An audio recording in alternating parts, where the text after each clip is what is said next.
দেখছো কত সুন্দর মেয়েটা। আমাদের আগামী মাল্টিমিডিয়া যে ইউটিউবে যে আপকামিং যে মুভি আসতেছে, ওকে যদি আমরা কাস্ট করতে পারি, তুমি যদি ওকে পটাতে পারো, তাহলে কিন্তু তোমার জন্য বিশাল একটা সারপ্রাইজ থাকবে। কি আছে ভাই? তোমাকে 5,000 টাকা পুরস্কার দেবো। ও তো কোনো বিষয় না, ও তো অন টু খেলা ভাই। আর যদি পটাতে না পারো? 10,000 টাকা দেবো। ডান। ডান। ওকে।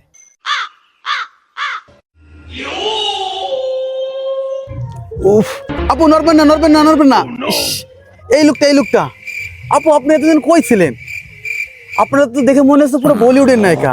আপনার সারা শরীরে খালি প্রতিভা উন্মোচন করতেছে। আমি ডিরেক্টর জনি, আমি আপনার মতোই শিল্পী খুঁজতে চাচ্ছি। তা আপনি কি আমাদের সাথে কাজ করতে পারবেন? আপনার চ্যানেলের নাম? আমার চ্যানেলের নাম জনি এন্টারটেইনমেন্ট। আমার কাজই মানুষকে বিনোদন দেয়া। আর আপনার মতো একটা বোম্বের নায়িকা থাকলে তো কোনো কথাই নেই। Visiting card? ভিজিটিং অবশ্যই দিব, কিন্তু আপনাকে দেখে তো আমার মোটামুটি সবকিছু ভালো লাগতেছে।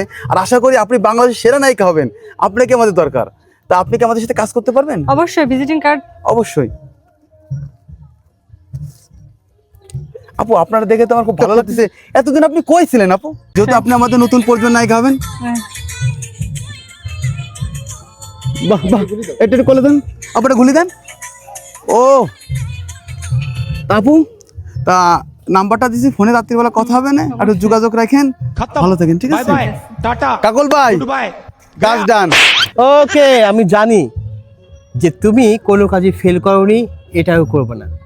আমার আমার আগামী নাটকে তোমার পেমেন্ট চাইতে হবে না। এই যে তোমার পেমেন্ট নাও 5,000 রুপি, এবং আগামী নাটকের নায়িকা তুমি।